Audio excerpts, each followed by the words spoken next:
Pemirsa, Anda menyaksikan Breaking News Metro TV. Timnas Indonesia akan menghadapi China malam ini dalam lanjutan Grup C putaran ketiga kualifikasi Piala Dunia 2026 zona Asia. Dan pertandingan ini akan berlangsung di Stadion Utama Gelora Bung Karno atau SUGBK Jakarta dengan kick-off pukul 20.45 waktu Indonesia Barat. Skuad Garuda bertekad untuk meraih poin penuh agar bisa melaju ke putaran keempat.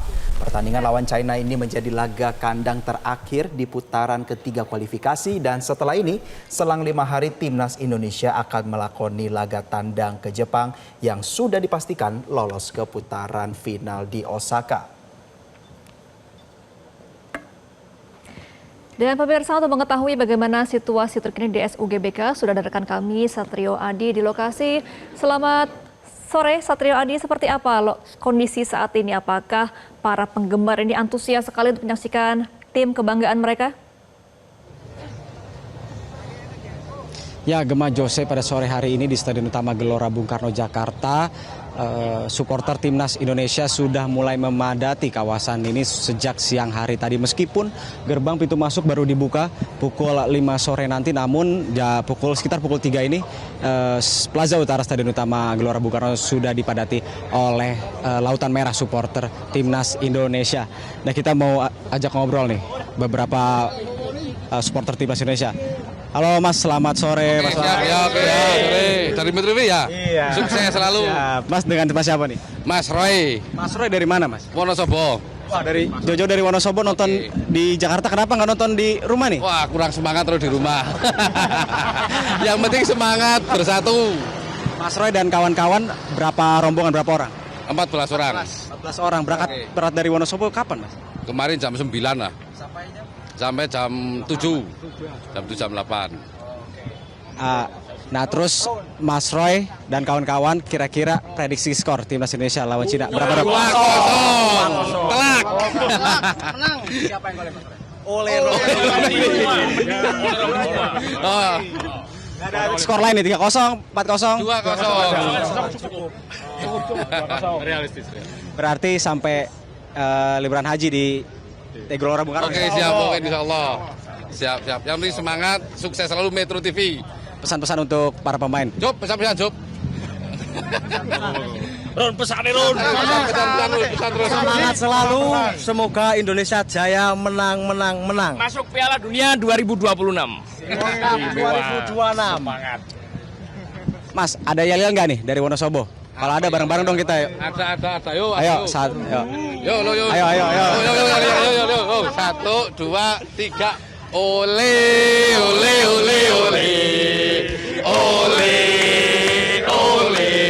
Tiga kali. Ole. Lembut. Ole. Ya lembut tuh. Lembut. Oke, terima kasih banyak Mas Roy dan kawan-kawan. Semangat.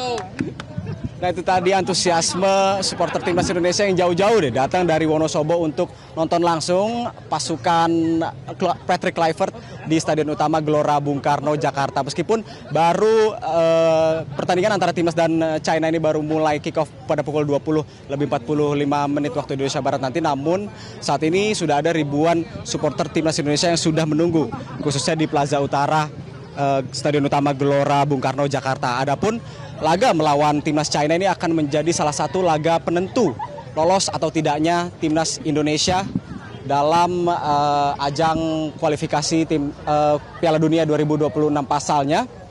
Usai melawan Timnas China, Indonesia harus berhadapan dengan Timnas Jepang di Osaka pada 10 Juni mendatang, dan melawan Timnas Jepang ini menjadi hal sulit. Pasalnya Timnas Indonesia harus menerima kekalahan pada beberapa waktu lalu di kandang sendiri di Stadion Utama Gelora Bung Karno Jakarta melawan Timnas Jepang. Dan saat ini Timnas Jepang sudah memastikan dirinya untuk lolos Piala Dunia 2026. Mas, ngobrol-ngobrol dong. Ngobrol-ngobrol sedikit. Dengan Mas siapa nih? Mas Arif. Mas Arif, ini pakai baju away. Kira-kira nanti skor berapa, siapa yang golin? 3-0. Oleh hat-trick. Oleh hat-trick. 3-0 oleh hat-trick. Fans oleh Romeni semua nih ya. Oke, jelas. Nah, kira-kira selain oleh Romeni, potensial yang akan mebobolkan gawang Timnas Cina siapa? Tom Haye, tendangan jarak jauh. tendangan jarak jauh. 3-0, berarti Tom Haye dan Ale Romain yang Betul. Mas dari mana? Dari Cilacap. Woi, berapa lama ke Jakarta? 7 jam. 7 jam. Kapan sampai, Mas? Udah lama sih. Kenapa mau jauh-jauh dari Cilacap nonton timnas di Timnas Indonesia. Mumpung libur. siap. Terima kasih banyak, Mas. Semangat terus. Sukses Metro TV. Siap, thank you, Mas. Jadi antusiasme masyarakat pecinta sepak bola tanah air ini tinggi sekali untuk menantikan laga melawan China. Laga yang krusial yang dapat menentukan lolos atau tidaknya timnas Indonesia dalam kualifikasi Piala Dunia 2026. Dan saat ini timnas Indonesia harus bertengger di posisi keempat grup C zona Asia kualifikasi Piala Dunia 2026 di tahap ketiga dengan perolehan poin 9 poin, sementara timnas China harus puas berada di juru kunci grup C dengan perolehan 6 poin atau 2 kali menang. Nah, jika timnas menang melawan China dapat meraih poin penuh, ya artinya timnas dapat mengantongi setidaknya 12 poin, dan 12 poin ini merupakan poin yang aman jika timnas mau melaju ke babak playoff Piala Dunia 2026. Dan tentunya kita sama-sama nantikan bagaimana pertandingan antara timnas Indonesia melawan timnas China yang akan berlangsung pada malam hari nanti. Gemah, Jose. Baik, terima kasih rekan Satrio Adi atas laporan Anda. Jangan lupa untuk ikut meramaikan euforia para pendukung timnas ya di sana. Dan pemirsa, kami ajak Anda untuk bergabung dengan rekan Bernardin Barrio. Bernardin, selamat sore. Selamat sore, Jose. Ya, Bernardin, boleh dijelaskan bagaimana skema pengamanan jelang laga melawan China pada malam hari nanti? Ya, Jose, untuk skema pengamanan jelang laga timnas melawan Cina di laga lanjutan kualifikasi Piala Dunia 2026 zona Asia ini sudah akan ada 3.300 lebih personil keamanan gabungan yang terdiri dari TNI, Polri, dan juga pihak dari GBK yang akan mengamankan jalannya pertandingan pada malam hari nanti. Baru saja selesai dilakukan apel siaga untuk nanti para personel keamanan ini akan disebar di seluruh gate masuk menuju Stadion Utama Gelora Bung Karno. Nanti di setiap gate-nya akan ada beberapa personil yang ditempatkan untuk mengantisipasi euforia berlebih dari para supporter yang akan menyaksikan laga antara timnas melawan Cina di Stadion Utama Gelora Bung Karno yang akan dimulai pada pukul 20.45 atau kurang lebih pada pukul 9 malam waktu Indonesia bagian Barat. Dan memang penempatan personil di setiap gate pintu masuk ini untuk mengantisipasi kejadian yang pernah terjadi dalam laga Indonesia melawan Bahrain, karena sebelumnya di laga tersebut di gate 3 sempat terjadi adanya supporter yang memaksa masuk sehingga terjadi adanya kerusuhan sedikit, sehingga hal itu tidak ingin terjadi lagi dalam laga Indonesia melawan Cina pada malam hari nanti, agar para supporter yang nanti malam akan datang menyaksikan skuad Garuda bertanding ini dapat menyaksikan dengan aman dan juga nyaman. Dan untuk pengamanannya sendiri memang ini terus dilakukan upaya pencegahan terkait dengan adanya supporter yang memaksa masuk tanpa menggunakan tiket. Meski memang penjagaan ataupun pemeriksaan tiket menggunakan website atau website Garuda ID ini sudah cukup baik untuk menyortir para supporter yang tidak memiliki tiket, namun masih saja ada beberapa supporter yang nakal. Mengingat, Jose, laga antara Indonesia dan Cina ini adalah menjadi laga terakhir, laga kandang terakhir timnas Indonesia di kualifikasi Piala Dunia 2026 zona Asia, sehingga memang banyak sekali para supporter yang ingin menyaksikan langsung skuad asuhan Patrick Kluivert mengamankan 3 poin dari Cina. Laga melawan Cina juga menjadi salah satu laga yang penuh dengan ambisi menang dan juga mempunyai misi balas dendam, karena Jose di putaran pertama atau di pertemuan pertama Indonesia dengan Cina pada bulan Oktober 2024 lalu Indonesia terpaksa kalah dengan skor 2-1, sehingga para supporter ini ingin datang menjadi pemain ke-12 dalam mendukung timnas Indonesia bisa menang dari Cina. Dan kalau dilihat memang sampai saat ini informasinya supporter baru bisa akan masuk ke dalam ring 1 hingga menuju ke dalam Stadion Utama Gelora Bung Karno pada pukul 5 sore paling cepat. Namun bisa saja nanti dibuka lebih cepat lagi sebelum 5 sore kalau nanti melihat kondisi di luar gerbang masuk ini sudah semakin padat dipenuhi oleh para supporter, karena Jose, dalam setiap pertandingan timnas di kualifikasi Piala Dunia yang berlangsung di Stadion Utama Gelora Bung Karno, para supporter ini sudah mulai memadati kawasan Gelora Bung Karno lebih cepat 2 jam. lebih cepat 2 jam dari perkiraan dibukanya pintu masuk. Maka dari itu kalau dilihat dari sekarang memang sejak kami dalam perjalanan dari kantor menuju ke Stadion Utama Gelora Bung Karno ini sudah banyak sekali supporter yang berseliweran datang memadati Stadion Utama Gelora Bung Karno dan membeli berbagai macam pernak-pernik dan juga atribut untuk mendukung timnas langsung di Stadion Utama Gelora Bung Karno. Dan kami akan terus update kepada Anda Jose dan juga pemirsa Metro TV terkait dengan laga antara timnas Indonesia melawan Cina yang akan berlangsung pada 20.45 waktu Indonesia bagian barat. Sementara itu dulu kembali ke Anda di studio Jose. Atas informasi Anda, Bernardin Mario langsung dari GBK Senayan Jakarta. Selamat kembali bertugas. Dan pemirsa, bagaimana kita membacakan timnas Indonesia dalam laga kontra China pada malam ini? Kita akan membahasnya bersama dengan pengamat sepak bola, Bung Kusnaini. Selamat sore, Bungkus. Selamat sore. Ya, Bungkus menyaksikan langsung laga malam hari ini, Bung? Ini baru tiba di bandara ini. Nanti akan langsung ke Senayan. Oke, Bungkus, kita berbicara sedikit mengenai analisa taktik 2 pertandingan terakhir bersama dengan Coach Patrick Kluivert sempat bereksperimen dengan 4-3-3 dan 3-4-3 memperoleh kemenangan di formasi 3-4-3. Apakah 3-4-3 harus dilanjutkan oleh Coach Patrick pada malam hari ini? Iya, tentunya akan dilihat juga kondisi terakhir para pemain ya. Cuma secara umum seandainya semua pemain dalam keadaan bisa bermain, tidak ada hal-hal yang krusial, biasanya pelatih tidak akan melakukan perubahan yang drastis pada pertandingan yang sangat krusial ya. Ini pertandingan lawan China ini kan sangat krusial, kita harus menang. Karena dengan kemenangan itulah kita punya peluang untuk tidak hanya lolos ke putaran keempat, bahkan sebetulnya masih bisa lolos langsung ke Piala Dunia. Dengan catatan kita bisa meraih 2 kemenangan lawan China dan Jepang, dan pada saat bersamaan Australia tidak bisa meraih kemenangan dalam 2 pertandingan sisa. Tapi memang secara matematis hitungannya lebih mungkin bagi Australia untuk meraih tiket sebagai pendamping Jepang ya. Karena itu kita fokus lolos ke putaran keempat dengan cara memastikan 1 kemenangan dari 2 pertandingan tersisa. Dan kemenangan itu paling realistis diraih melawan China. Nah, karena kita bermain di kandang, saya pikir Coach Kluivert mungkin tidak akan terlalu banyak mengambil risiko, tetap mempertahankan kerangka tim yang sudah terbentuk dengan baik ketika kita mengalahkan Bahrain. Oke, Bungkus, untuk strategi ini apakah kita akan lebih baik menyerang dari awal atau sebaiknya main dengan tempo yang lebih pelan lalu baru nyerang di akhir? Kita ini punya pemain yang secara kualitas lebih bagus sebetulnya dibanding China ya. Kita sudah buktikan itu ketika mengalahkan Bahrain, bahkan ketika kita dikalahkan oleh China, sebetulnya secara permainan kita lebih bagus. Ball possession kita jauh lebih tinggi, peluang juga lebih banyak. Jadi sebetulnya bagi kita tidak perlu tergesa-gesa, tidak perlu terlalu khawatir dengan cara bermain China. Kita bermain tetap sesuai dengan game plan yang disiapkan oleh pelatih dan tidak perlu terlalu pusing memikirkan apa yang akan dilakukan oleh China. Saya menduga Coach Kluivert sudah menyiapkan tim ini untuk bermain dengan formasi 3-4-3 yang diambil dari benchmark pertandingan terakhir ketika mengalahkan Bahrain, dan akan tetap mengandalkan serangan melalui 2 sisi sayap, 2 flank kita yang diperkuat oleh 2 pemain belakang yang juga agresif menyerang, Verdong di kiri dan Kevin Dix di kanan. Jadi menurut saya kita akan bermain normal, kita akan bermain seperti biasanya dengan game plan yang sudah disiapkan dengan baik oleh tim pelatih. Oke, Bungkus, melihat beberapa pemain kena akumulasi kartu kuning dan juga tidak bisa mengikuti pertandingan selama TC di Bali dalam waktu yang relatif panjang, apakah nama-nama sebagai pengganti para pemain yang tidak bisa hadir itu sudah memiliki cukup waktu untuk latihan membangun chemistry dengan para line up utama lainnya? Sebetulnya pemain yang relatif baru itu kan hanya Beckham Putra Nugraha ya. Reza ini pernah dipanggil sebelumnya dalam sejumlah TC. Audero mungkin yang bisa dibilang sebagai pemain yang betul-betul baru selain Beckham.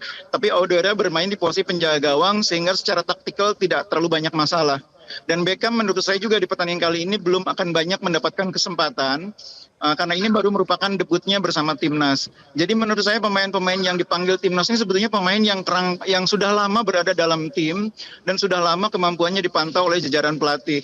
Sehingga mungkin tidak akan terlalu banyak kejutan yang terjadi dalam hal susunan pemain maupun cara bermain. Kuncinya kan sekarang menggantikan 2 pemain yang absen di depan. Ada Marcelino dan ada Orat Mangun, dan posisi kiper sudah pasti digantikan oleh Audero. Kemungkinan besar Audero yang akan menjadi pengganti Paes. Nah, kuncinya siapa yang akan menggantikan Orat Mangun? Siapa yang akan mengisi peran Marcelino? Itu kan yang paling krusial.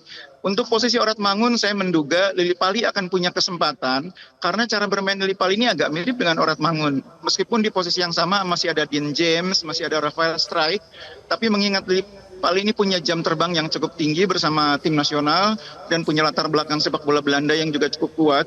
Saya pikir Coach Kluivert mungkin memanggil dia untuk tujuan mengisi peran Oratmangun itu. Kemudian di kanan barangkali persoalannya siapa yang dianggap paling siap oleh Coach Kluivert untuk mengisi peran Marcelino. Menurut saya salah satu yang paling mungkin adalah memainkan Egy, karena Egy ini pemain yang bisa memainkan posisi yang sama dengan Marcelino.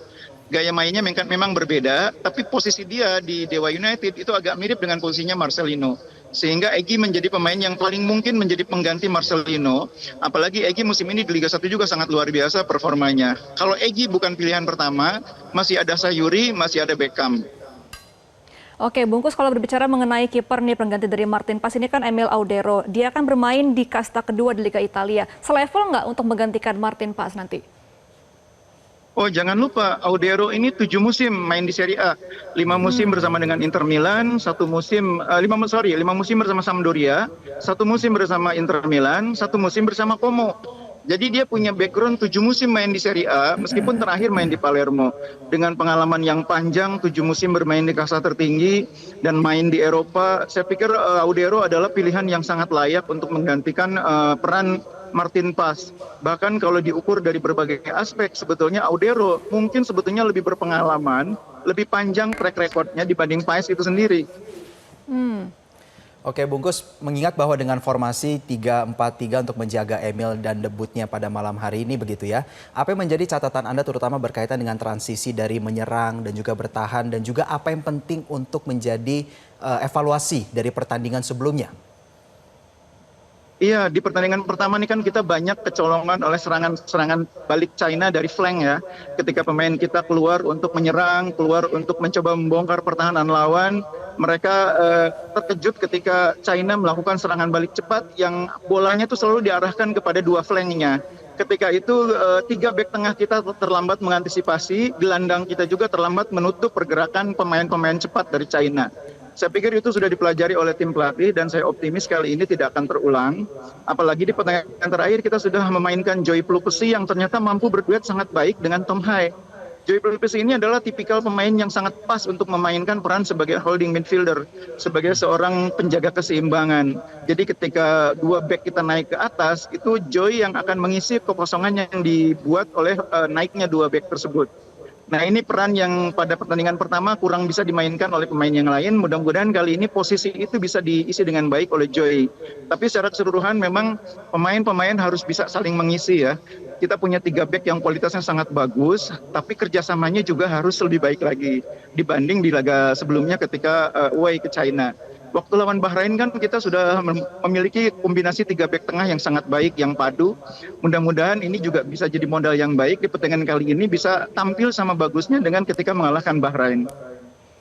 Iya, Bungkus, secara keseluruhan kan Indonesia sudah menghadap Tiongkok sebanyak 18 kali ya. Ini 3 kali menang, 3 kali imbang, dan 12 kali kalah. Nah, untuk menjaga mental para pemain, walaupun mainnya di kandang, seperti apa nih Bungkus? Iya, yang pertama publik GBK harus tetap memberikan support ya. Jangan terlalu tinggi ekspektasinya, tapi pada saat bersamaan juga jangan mudah mencemooh ketika pemain misalnya bermain di bawah form. Karena ini ada beberapa pemain kan yang sebetulnya caps-nya bersama timnas kan belum banyak. Ole itu baru main 2 kali bersama timnas. Emil baru akan memulai debutnya. Beckham kalau dimainkan pun baru akan memulai debutnya. Beberapa pemain yang sudah dianggap senior seperti Jaya Ijes itu caps-nya juga baru sekitar 10-an gitu loh. Karena itu memang kerjasama tim, chemistry itu memang masih terus harus dijalin oleh tim ini. Beruntung kemarin mereka sempat menjalani tesnya di Bali yang akan membantu mempercepat proses chemistry itu. Itu yang pertama. Yang kedua, pemain juga harus bermain lepas dari tekanan ya. Mereka tidak boleh terlalu memikirkan harus menang dengan skor sekian. Mereka tidak boleh berpikir harus menang besar. Nikmati pertandingannya, nikmati permainan tim, dan berusaha sebaik mungkin bermain. Ya kalau secara teoritis sih, kalau mereka bisa mencetak gol lebih cepat itu akan lebih baik, itu secara teoritis ya. Tapi tekanan di pertandingan kan kadang-kadang berbeda. Kalau misalnya mereka kesulitan mencetak di 45 menit pertama atau babak pertama, tetaplah optimis karena masih ada babak kedua. Jadi saya mengharapkan pemahaman juga dari publik bahwa pertandingan melawan China tidak akan mudah. Meskipun kita sekarang posisinya di atas China, tapi China juga punya target untuk lolos dan caranya adalah dengan mengalahkan Indonesia. Dan jangan lupa China ini sudah 3 pertandingan terakhir selalu kalah. Jadi motivasi untuk menang itu juga sangat besar. Ya Bungkus, kita tahan sebentar dan kita akan meminta tanggapan Bungkus juga setelah ini ya pemirsa. Jelang laga melawan China petang nanti, Wakil Menteri Pendidikan Tinggi, Sains dan Teknologi Stella Christy memberikan analisis menarik terkait peluang timnas lolos ke Piala Dunia 2026. Ini Stella menyebut peluang atau probabilitas timnas Indonesia lolos ke Piala Dunia 2026 mencapai 41,7%. Persentase tersebut merupakan hasil perhitungan dengan mempertimbangkan kemenangan atau kekalahan timnas menghadapi China serta hasil laga yang lain. Kita akan lawan Tiongkok, pasti semuanya bertanya-tanya seberapa penting game Indonesia-Tiongkok. Sangat-sangat penting. Kalau bisa kita menang, tapi kalau seri, ya masih oke. Tapi jangan sampai kita kalah. Kenapa? Ayo kita lihat angkanya. Kalau kita menang, peluang kita lolos ke Pildun 50,6%. Kalau kita seri, 41,8%. Tapi kalau kita kalah, peluang kita turun drastis hanya jadi 10,4%. Jadi amit-amit jangan sampai kalah. Atau menang, atau seri. Akan ada juga game yang sangat penting. Tapi itu bukan game kita, bukan Indonesia-Jepang. Ternyata kalau kita lihat hitung-hitungannya, pertandingan Bahrain, Saudi itu bahkan lebih mempengaruhi peluang kita lolos ke Pildun daripada pertandingan kita sendiri lawan Jepang di Osaka tanggal 10. Kalau Bahrain menang, peluang Indonesia lolos ya. Kalau Bahrain menang, peluang Indonesia lolos itu hanya 33,7%. Jadi menurun dari peluang kita yang sekarang 41,7%. Kalau seri, peluang kita menang 40,9%. Kalau Saudi menang, peluang kita lolos ke Pildun adalah 44,5%. Jadi, semuanya harus nonton Bahrain Saudi. Dan kali ini, demi timnas kita harus doain supaya Saudi menang. Nah, Bung, Ibu Wamen bilang 41,7% kemungkinan Indonesia lolos. Tapi kan namanya kan bola itu bergelinding ya. Kalau dari Bungkus ini sendiri, berapa prediksi skor malam ini? Ya tadi Ibu Wamen bilang kalau kita menang peluangnya malah di atas 50% loh. Makanya saya bilang Indonesia ini lawan China harus menang. Itulah satu-satunya jalan untuk lolos ke Piala Dunia atau melanjutkan kualifikasi ke putaran keempat. Harus menang lawan China. Jadi sebetulnya hitung-hitungan Bu Wamen itu sangat menjanjikan. Meskipun variabel-variabelnya nanti kapan-kapan kita bisa berdiskusi Bu Wamen. Variabel dalam sepak bola tentunya berbeda. Tidak semuanya matematis ya.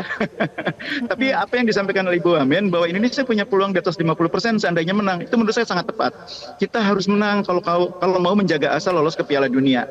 Mungkin bahkan kita bisa lolos langsung seperti yang saya bilang kalau Australia 2 kali kalah beruntun. Sementara Indonesia 2 kali menang beruntun. Tapi kalau Indonesia menang sekali aja minimal, itu kita sudah bisa hampir pasti kita lolos ke putaran keempat. Oke, berarti intinya harus menang, mau gimana pun caranya ya Bungkus. Nah, kalau dari pemain dari Tiongkok sendiri ini Bungkus, siapa yang perlu dikhawatirkan, yang perlu yang perlu dikhawatirkan untuk nanti malam? Ya, ada 2 pemain yang berkostum nomor 9 di posisi penyerang, Sohei, dan kemudian pemain nomor 10, playmakernya itu bermain sangat baik ya di pertandingan sebelumnya. Begitu juga saat China di laga terakhir, meskipun kalah, 2 pemain ini bermain sangat baik. Indonesia menurut saya harus waspada. Tapi secara keseluruhan, karena kita ini pertahanan kita bermain dengan sistem pertahanan kolektif, saya pikir tidak ada pemain China yang secara khusus harus kita jaga, karena memang tidak ada yang luar biasa. Yang penting itu kerjasama di lini pertahanan sangat baik, komunikasinya juga terjalin dengan baik. Saya optimis Audero meskipun baru menjalani debutnya tidak akan terlalu kesulitan karena di depan dia ada Jay Ijes yang juga bisa berbahasa Itali. Jadi itu keuntungannya Audero di debutnya kali ini, di depan dia ada Jay Ijes, kapten tim yang memberikan instruksi, memberikan arahan di lapangan yang bahasanya sama dengan Audero. Itu saya pikir keuntungan bagi Audero. Ya. Bungkus melihat ini merupakan pertandingan pertiga Coach Patrick Kluivert berserta juga dengan timnas Indonesia. Sebagai pengamat sepak bola Bungkus, bagaimana Anda menakar mungkin kondisi psikologis, komunikasi, chemistry dan juga keakraban dari jajaran coaching staff maupun para lintas pemain yang sudah semakin matang kita harapkan? Apakah kita bisa mengharapkan itu juga menjadi faktor pendukung kemenangan, Bungkus? Iya, Coach Kluivert ini kan karakternya berbeda dengan Sintayong ya. Sintayong yang keras tapi pada saat bersamaan bisa menjadi sangat jenaka di antara para pemain. Kalau Coach Kluivert ini kan tipikalnya agak-agak menjaga wibawa di mata pemain ya. Ini memang dari sejak menjadi pemain karakternya seperti itu, dan itu bukan hal yang salah. Itu pelatih masing-masing punya karakternya sendiri. Yang jelas saya melihat Coach Kluivert ini sesudah melewati pertandingan kedua mengalahkan Bahrain, confidence-nya semakin membaik dan dia semakin mengenali cara bermain Indonesia. Terbukti ketika kita di pertandingan pertama lawan China pun dia tidak ragu di tengah pertandingan mengubah cara main dari 4-3-3 menjadi 3-4-3 karena dia sadar bahwa saat itu format atau formasi 4-3-3 yang dia siapkan tidak berjalan dengan baik. Dan ketika 3-4-3 lawan Australia bermain cukup baik, lebih efektif dibanding 4-3-3, dia pertahankan formasi itu waktu lawan Bahrain dan berhasil menang. Jadi sebagai seorang mantan striker legendaris yang sangat sangat dikenal oleh dunia, dia juga punya kedewasaan untuk menurunkan egonya, mendengar aspirasi masyarakat, mendengar masukan dari tim teknis, juga belajar dari pengalaman pertandingan lalu, mau mengubah formasi, mau sedikit menurunkan egonya, mengurangi kepercayaan dirinya, main dari 4-3-3 jadi 3-4-3 itu tidak mudah. Tapi itu sudah dilakukan oleh Coach Kluivert. Dan saya berharap kali ini dengan kerjasama yang semakin baik, komunikasi yang semakin baik, dan chemistry terutama yang semakin terjalin sesudah TC di Bali, hubungan antar pemain dengan pemain semakin baik, pemain dengan pelatih juga semakin baik, dan hasilnya mudah-mudahan juga semakin baik. Oke, Bungkus, berarti harapan besar bagi penggemar timnas agar timnas bisa menang melawan China malam ini. Nah, Bungkus, untuk skor prediksi realitinya berapa? Ya, saya sudah melihat berbagai video pertandingan China terakhir ya, di mana mereka 3 kali kalah beruntun, termasuk lawan Australia, lawan Jepang. Saya melihat bahwa kualitas kita ini memang di atas China ya. Tanpa bermaksud meremehkan China, saya sih optimis kita bisa menang. Bahkan saya optimis kita bisa menang lebih dari 1 gol, bisa menang 2 gol dengan catatan itu tadi kita tidak kecolongan oleh serangan balik yang seharusnya bisa diantisipasi, dengan catatan kita juga di depan ketajaman kita sama bagusnya dengan ketika kita mengalahkan Bahrain. Kan kita sekarang sudah punya Ole ya, striker yang sangat berkualitas, yang ketajamannya sangat baik. Kalau itu semua faktor-faktor itu bisa ditampilkan di pertandingan, saya optimis kita bisa menang lebih dari 1-0. Baik, Bungkus, terima kasih atas analisanya, karena lebih dari analisa sebenarnya ini juga merupakan doa dan harapan ya di antara kita para pecinta timnas Indonesia. Ya, terima kasih Bungkus Naini, pengamat sepak bola. Selamat sampai tujuan dan selamat kembali bertugas. Dan pemirsa, demikianlah Breaking News Metro TV untuk saat ini. Mewakili teman-teman yang bertugas, saya Gemma Tanjung. Saya Jose Nicole, terima kasih atas atensi Anda. Sampai jumpa. Jelajahi cara baru mendapatkan informasi. Download Metro TV Extend sekarang.